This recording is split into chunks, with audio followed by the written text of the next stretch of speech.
Hello. ఈ వీడియోలో మనం స్ట్రక్చర్ ఆఫ్ యూఆర్ఎల్ అనేది ఎట్లా ఉంటుందో తెలుసుకుందాం. సో యూఆర్ఎల్ ఫుల్ ఫామ్ ఏంటంటే యూనిఫామ్ రిసోర్స్ లొకేటర్. సో ఇక్కడే మనకి అర్థమవుతుంది, లొకేట్ చేస్తుంది అనమాట. మనం ఏదైతే సెర్చ్ చేస్తున్నామో దాని గురించి ఫైండ్ అవుట్ చేసి మనకి రిజల్ట్స్ని ఇచ్చేదే యూఆర్ఎల్ అనమాట. సో ఫర్ ఎగ్జాంపుల్ మనం ఉన్నాము, నేను అమెజాన్లో డెలివరీ పెట్టాను. ఫోన్ ఎక్కడ పెడుతున్నాను, డెలివరీ అనేది పెట్టాలనుకుంటున్నాను అంటే 2/10 బ్రాడిపెట్ ఓంకార్స్ కంప్యూటర్ ఎడ్యుకేషన్ గుంటూరు అని టైప్ చేసి అడ్రస్ పెట్టానంటే డెలివరీ బాయ్ వచ్చి ఈ పర్టికులర్ అడ్రస్కి నాకు డెలివరీ చేస్తాడు. సో అట్లాగనే ఇక్కడ నేను గూగుల్ సెర్చ్లో నేను ఏదైతే మనం టైప్ చేస్తామో దానికి సంబంధించిన పేజ్ అనేది రీడైరెక్ట్ అవుతుంది ఇక్కడ. సో ఇక్కడ పేజ్ ఉంది చూసారా, ఓంకార్స్ కంప్యూటర్ ఎడ్యుకేషన్ .com అనేది ఉంది పేజ్. సో ఈ పేజ్ మనకి రీడైరెక్ట్ అవ్వాలి అంటే మరి ఎట్లాగా అంటే దీన్నే యూఆర్ఎల్ అంటాం అనమాట. సో దీన్ని యూఆర్ఎల్ అంటాం. సో ఇది ఒక యూజర్ నేమ్ అనమాట.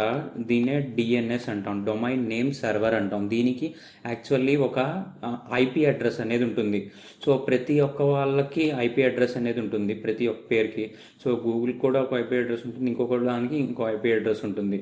సో ఫర్ ఎగ్జాంపుల్ నేను ఇంకొకటి యూజ్ చేశానంటే దానికి కూడా ఐపీ అడ్రస్ అనేది ఉంటుంది. కాకపోతే ప్రతిదీ ఐపీ అడ్రస్ గుర్తుపెట్టుకోవడం కష్టం కాబట్టి సో ఇక్కడ మనకి పేరు అనేది ఇస్తారనమాట. అది ఎవరు ఇస్తారంటే godaddy.com కానీ లేకపోతే hostingr.com కానీ చాలా వెబ్సైట్స్ అనేవి ఉంటాయి మనకి డిఎన్ఎస్ ప్రొవైడ్ చేసేవి. సో అది వేరే టాపిక్. ఓకే, సో ఇప్పుడు నేను ఓంకార్స్ కంప్యూటర్ ఎడ్యుకేషన్ .com అని క్లిక్ చేశాను. ఇది యూఆర్ఎల్ అనమాట. సో దీంట్లో నేను కోర్సెస్లోకి వెళ్ళి నేను ఏం చేస్తున్నానంటే ఎంఎస్ ఆఫీస్ అని క్లిక్ చేస్తున్నాను. సో ఎంఎస్ ఆఫీస్ అని క్లిక్ చేస్తే ఎంఎస్ ఆఫీస్ గురించి వచ్చింది చూసారా. సో ఇది యూఆర్ఎల్. నేను ఇక్కడ క్లిక్ చేస్తుంటే చూడండి, https:/. ఇదేంటంటే వాళ్ళ నేమ్, దానికి సంబంధించిన డొమైన్ సబ్ డొమైన్ అనమాట. సో సబ్ నేమ్ ఇది. సో సబ్ పేజ్ అనమాట. సో సబ్ పేజ్ రీడైరెక్ట్ అవుతుంది. సో దీంట్లో చాలా పేజెస్ ఉన్నాయి కాబట్టి పేజెస్కి రీడైరెక్ట్ అయింది అనమాట. సో ఇట్లా. సో ఇక్కడ మెయిన్ టాపిక్ అని చూడండి ఒకసారి. So it contains A link to server. So అది సర్వర్తో లింక్ అయి ఉంటుంది. సో ఒక స్టోరేజ్ ఉంటుంది అనమాట. Such to in general URL meaning is the track from the server to the final gadget. So ఇప్పుడు నేను ఏం గ్యాడ్జెట్ వాడుతున్నాను, సిస్టమ్ వాడుతున్నాను. మీన్ పీసీ, పర్సనల్ కంప్యూటర్ వాడచ్చు, లేకపోతే ట్యాబ్లెట్ వాడచ్చు, మొబైల్ ఫోన్ వాడచ్చు, ఏదైనా యూజ్ చేయొచ్చు. ఆ ఫైనల్ గ్యాడ్జెట్కి మనకి ఆ పేజ్ అనేది రీడైరెక్ట్ అవుతుంది త్రూ ఇంటర్నెట్ అనమాట. సో ఇంటర్నెట్ ద్వారానే మొత్తం చేసుకునేది. సో సర్వర్ డేటాబేస్ నుంచి ఫర్ ఎగ్జాంపుల్ ఇక్కడ చూడండి. సో దీని సర్వర్స్ అంటాం అనమాట. ఇక్కడ చూసారా సర్వర్స్ ఎట్లా ఉంటాయో. సో గూగుల్ సర్వర్ కూడా అట్లానే వాళ్ళు మెయింటైన్ చేస్తారనమాట డేటాబేస్. అసలు చూడండి ఇక్కడ డేటాబేస్ నుంచి సర్వర్కి, సర్వర్స్ నుంచి క్లయింట్స్కి. క్లయింట్స్ అంటే మనమే అనమాట. సో క్లయింట్ అనేది సిస్టమ్ అయి ఉండొచ్చు, మొబైల్ ఫోన్ అయి ఉండొచ్చు, ఏదైనా కావచ్చు. సో ఈ సర్వర్ నుంచి మనకి డేటా అనేది డేటాబేస్ ద్వారా మన సిస్టమ్స్కి కానీ మన ఫోన్స్కి కానీ డేటా అనేది తీసుకొచ్చి రీడైరెక్ట్ చేస్తుంది అనమాట ఆ పేజ్ని. సో ఇట్లా ఎట్లాగ యూఆర్ఎల్ అనే పేరు ఉంటుంది కదా. సో ఇప్పుడు మనకి ఏరియాలో బ్రాడీపేట్ అనేది ఎట్లా ఉంది, గుంటూరు అనేది ఎట్లా ఉంది, హైదరాబాద్ అనేది ఎట్లా ఉంది. సో అది పర్టికులర్ అడ్రస్ కదా. సో ఇక్కడ కూడా మనకి పర్టికులర్ అడ్రస్ అనేది ఉంటుందన్నమాట. ఈ పేరు ఏంటిది, ఓంకార్స్ కంప్యూటర్ ఎడ్యుకేషన్. ఇంకోటి ఏంటి, flipkart.com లేకపోతే జొమాటో. సో ఇట్లాంటివన్నీ వాటికి కూడా పేర్లే కదా. సో పేర్ల ద్వారా ఫైండ్ అవుట్ చేసి ఆ అడ్రస్కి దానికి సంబంధించినది డిస్ప్లే అవుతూ ఉంటుంది అనమాట. సో ఇట్లా మనకి దాని యూఆర్ఎల్ సంబంధించింది ఫైండ్ అవుట్ చేసిస్తుంది. సో ఇక్కడ వీళ్ళు ఏమంటున్నారంటే, సో ఆ పర్టికులర్ డాక్యుమెంట్ని కానీ ఇమేజ్ని కానీ మనం టైప్ చేస్తే దానికి సంబంధించిన డిస్ప్లే అనేది అవుట్పుట్లో డిస్ప్లే అవుతుంది దానికి సంబంధించిన క్లయింట్కి అంటున్నాడు. So due to the URL address the users get the information about where the needed information is located. So ఎవరైతే ఏదైతే సెర్చ్ చేశారో దానికి సంబంధించిన ఇన్ఫర్మేషన్ అనేది క్లయింట్కి డిస్ప్లే అవుతుంది.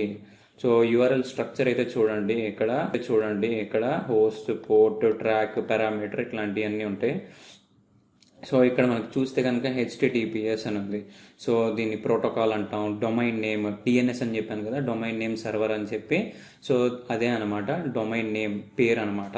సో ఇప్పుడు మనకి ఓంకార్స్ కంప్యూటర్ ఎడ్యుకేషన్ .com అనేది ఎట్లా పేరు ఉందో సో ఇక్కడ కూడా సైట్ చెక్కర్ ప్రో డాట్ ప్రో. సో చాలా అట్లా ఉంటాయి, గవర్నమెంట్ వెబ్సైట్స్ కూడా ఉంటాయి. సో దాన్ని డొమైన్ నేమ్ అంటాం. సో ఇప్పుడు మనకి పేర్లు ఎట్లా ఉన్నాయో అది కూడా domain name. amazon.com, facebook.com, instagram.com.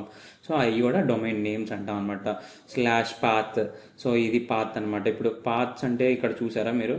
So ఇక్కడ నేను ఉన్నది ఇక్కడ పాత్ ఇది. సో సి డ్రైవ్లో యూజర్స్ అనే ఫోల్డర్లో యూజర్లో డెస్క్టాప్లో సి క్లాస్ అనేది ఒక పాత్ అనమాట. సో అట్లాగనే మనకి ఇక్కడ కూడా పాత్ ఉంటుంది. ఇది ఇంటర్నెట్కి సంబంధించిన పాత్ ఇది ఏంటంటే నా సిస్టంలో ఉండే పాత్, అంతే తేడా. సో దాని తర్వాత ఏంటది క్వరీ స్ట్రింగ్. మనం ఏదైతే సెర్చ్ చేస్తామో దానికి సంబంధించిన క్వరీ అనేది ఉంటుంది. ఇక్కడ నేను ఒకటి సెర్చ్ చేస్తున్నాను. ఇప్పుడు చూడండి, నేను మహేష్ బాబు అని ఎంటర్ చేశాను. సో మహేష్ బాబు అని ఎంటర్ చేయగానే నేను ఇక్కడ ఏం డిస్ప్లే చేస్తుంది. సో హెచ్టిటిపిఎస్ అంటే ఏం చూసాం మనం, ప్రోటోకాల్. నెక్స్ట్ డొమైన్ నేమ్ ఏంటిది, దీనికి డొమైన్ నేమ్ google.com అనేది డొమైన్ నేమ్. సో ఇక్కడ చూసారా, దీన్ని ఏమంటాం, ఇక్కడ పాత్ అంటాం. సో దాని తర్వాత క్వరీ స్ట్రింగ్, నేను ఏదైతే ఎతికానో అది మనకి ఇక్కడ డిస్ప్లే అవుతుంది చూడండి. సో క్వరీ స్ట్రింగ్ ఏంటది, మహేష్ బాబు అనేది క్వరీ స్ట్రింగ్. సో ఇక్కడ నేనేదో మహేష్ బాబు అని ఎతికాను కాబట్టి ఇక్కడ క్వరీ స్ట్రింగ్ అదే ఉంది. సో చూస్తే కనుక క్వశ్చన్ మార్క్ పక్కన ఇదే ఉంది, మహేష్ బాబు అని చెప్పి. సో ఇదంతా ఏంటంటే ఇక్కడ ఫ్రాగ్మెంట్ అనమాట. సో ఇట్లాగా మన యూఆర్ఎల్ స్ట్రక్చర్ అనేది ఉంటుంది. So protocol, domain, path, query string. So మన క్వరీ స్ట్రింగ్ ఏదైతే ఇస్తామో దానికి సంబంధించిన డేటాబేస్ నుంచి ఫెచ్ చేసి సర్వర్ ద్వారా మనకి క్లయింట్కి, అది మొబైల్ ఫోన్ కావచ్చు, లేకపోతే సిస్టమ్ కావచ్చు, ట్యాబ్లెట్ కావచ్చు, ఏదైనా కానీ, సో యాపిల్ అయినా కావచ్చు, ఏదైతే అది. సో ఆ క్లయింట్కి దానికి సంబంధించి మనం ఏదైతే సెర్చ్ చేసామో ఆ ఇంటర్నెట్ ద్వారా మనకి ఆ డొమైన్ నేమ్ దానికి సంబంధించిన డేటాని ఫెచ్ చేసి ఇస్తుంది అనమాట. సో దాన్నే ఇక్కడ యూఆర్ఎల్ అంటున్నాం అనమాట. సో యూఆర్ఎల్ స్ట్రక్చర్ అయితే మీకు అర్థమైందని నేను అనుకుంటున్నాను. సో అండ్ నెక్స్ట్ ఇంకో క్వశ్చన్ కూడా ఇస్తున్నాడు అనమాట మనకి, జాగ్రత్తగా చూడండి. So explain the process of sending and receiving email using web browser అంటున్నాడు. సో మీకు ఆల్రెడీ తెలుసుందే. సో ఈమెయిల్ ఎట్లా ఓపెన్ చేస్తారు. సో ఫర్ ఎగ్జాంపుల్ ఇక్కడికి వెళ్ళి మీరైతే ఈమెయిల్ ఓపెన్ చేయాలి అంటే కనుక సో జీమెయిల్ క్లిక్ చేసి, మీరు ఆల్రెడీ అకౌంట్ ఉంటే కనుక సైన్ ఇన్ చేయాలి. సైన్ ఇన్ చేసి so user name password enter చేయాలి. యూజర్ నేమ్ పాస్వర్డ్ ఎంటర్ చేసిన తర్వాత మనకి ఏమవుతుంది, సో కరెక్ట్ అయితే కనుక సైన్ ఇన్ అవుతుంది. సో సైన్ ఇన్ అయిన తర్వాత ఇక్కడ జీమెయిల్ అని క్లిక్ చేస్తే జీమెయిల్ అకౌంట్ అనేది ఇట్లాగా ఓపెన్ అవుతుంది అనమాట. ఓపెన్ అయిన తర్వాత సో ఎలా యూజ్ చేస్తాం, క్వశ్చన్ ఏమడిగాడు చూడండి. So sending and receiving emails using web browser అంటున్నాడు. సెండింగ్ అంటే ఎట్లా చేస్తాం, కంపోజ్ క్లిక్ చేసి టు అడ్రస్ సబ్జెక్ట్ ఇచ్చేసి ఎవరికైతే పంపిద్దాం అనుకుంటున్నామో వాళ్ళకి కంటెంట్ అనేది పంపించేసి, లేకపోతే ఇమేజెస్ కావాలంటే ఇమేజెస్ పెట్టేసుకొని సో సెండ్ బటన్ క్లిక్ చేస్తే సెంట్ మెయిల్స్లో మనకి ఎవరికైతే పంపించామో ఆ మెయిల్స్ అన్నీ మనకి సెంట్ మెయిల్స్లో కనబడతాయి. సో ఇక్కడ ఇంకోటి ఏమని అడుగుతున్నాడు అంటే receiving email using web browser అంటున్నాడు. సో యూజింగ్ వెబ్ బ్రౌజర్ అంటున్నాడు. సో అట్లాగనే మనం ఓపెన్ చేస్తాం అకౌంట్, మనకి ఇన్బాక్స్ అనేది ఒకటి ఉంటుంది. సో వేరే వాళ్ళు మనకి ఎవరైతే పంపించారో ఈమెయిల్స్, సో అవి సెర్చ్ చేసి తెలుసుకోవాలి అంటే ఇన్బాక్స్ అని క్లిక్ చేస్తే కనుక ఇక్కడ లెఫ్ట్ సైడ్లో ఉంది చూసారా, ఈ ఇన్బాక్స్ అనేది క్లిక్ చేస్తే మనకి ఎవరైతే మెయిల్స్ పంపించారో అవన్నీ మనకి డిస్ప్లే అయ్యేది ఇన్బాక్స్ రిసీవింగ్ అంటాం అన్నమాట, అంతే. సో ఇదే మీరు మాన్యువల్గా రాయండి చాలు, అర్థమైపోయిందా. సో వాళ్ళకి వచ్చా రాదా అనేది మాత్రం టెస్ట్ చేస్తారనమాట ఈ ఎగ్జామ్లో. సో జాగ్రత్తగా నేర్చుకొని, ఇవన్నీ చాలా బేసిక్స్ అనమాట. సో ఇది చదివి నీట్గా రాయండి, ఓకేనా. సో ఎవరైతే కనుక ఆఫీస్ ఆటోమేషన్ ట్రైనింగ్ కోర్స్ అనేది state board of technical education నుంచి ఇంకా తెలియలేదో, సో వాళ్ళైతే కనుక ఇక్కడ రిజిస్ట్రేషన్స్ ఉంటాయి. సో వాళ్ళు ఇక్కడికి వచ్చి రిజిస్ట్రేషన్ చేసుకోవచ్చు. సో ఈ కాంటాక్ట్ నెంబర్కి కాల్ చేయండి. సో మీరు రాలేకపోయినా కానీ మెయిల్ ద్వారా అయినా పంపించచ్చు. సో అవన్నీ ఈ కాంటాక్ట్ నెంబర్కి కాల్ చేస్తే మీకు తెలుస్తుంది, ఓకేనా. Thank you.